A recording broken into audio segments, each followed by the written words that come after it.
WSSP زون ڈی آفس کی جانب سے یونین کونسل 36 کنال ٹاؤن ماڈل اسٹریٹ میں ڈور ٹو ڈور صفائی مہم کا انعقاد کیا گیا۔ اس مہم کے دوران سینیٹیشن ورکرز نے بروقت گھروں سے ڈسٹ بن حاصل کیے اور جمع شدہ کچرے کو گھنٹا گاڑی میں منتقل کیا۔ ڈور ٹو ڈور سروس کا مقصد علاقے میں صفائی ستھرائی کو یقینی بنانا اور شہریوں کو بہتر سہولیات فراہم کرنا ہے۔ صفائی مہم کے باعث ماڈل اسٹریٹ کنال ٹاؤن کا ماحول صاف ستھرا اور خوشگوار نظر آنے لگا۔ علاقہ مکینوں نے WSSP کی اس کاوش کو سراہتے ہوئے تعاون کی یقین دہانی بھی کروائی۔ WSSP والا ډېر شکرګزار یم، دی هر سهار راشي، هر یو کور نه خپل ډسټبین اوچت کړي، په خپلو لاسو باندې به دې ګاډي کې بار کړي او بس بیا یوسي او د دې وجه ټوله علاقه صفا ستھرا پرته وي.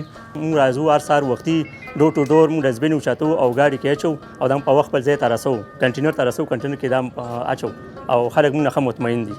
جی بالکل، WSSP زون ڈی آفس کی جانب سے UC 36 کنال ٹاؤن میں ڈور ٹو ڈور سروس نہ صرف کامیابی سے جاری ہے بلکہ اس کے مثبت نتائج بھی سامنے آ رہے ہیں۔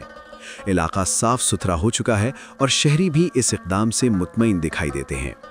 WSSP کا کہنا ہے کہ شہریوں کے تعاون سے شہر کو صاف بنانے کا مشن جاری رکھا جائے گا۔ دا کنال ټاون ایریا ده او دلته زمونږ ډور ټو ډور سروس چې دی ډیلی بیس باندې کېږي، په سهار ټایم چې دی خپل سټاف راځي، دې ځای نه کور په کور ګندونه اوچتوي، څومره سټریټس چې دي دا ګند چې دی سوزکي کې دوی زمونږ چې کم کلیکشن پوائنټس دي مین ناصر باغ روډ باندې هغلته رسي، هغه ځای نه غټ کنټینر په ترو باندې بیا زمونږ ټرانسپورټ سټیشنز جوړ شوي دي، هغلته کې ګند کلیکټ کېږي، هغې نه پس بیا مین شمشتو ډمپنګ سایټ ته دا ګند رسي۔ د دې ځای ښه کوآپریټ یو خلک دي، ماشاءالله د علاقه ډېره صفا ښه کوآپریشن موږ سره کوي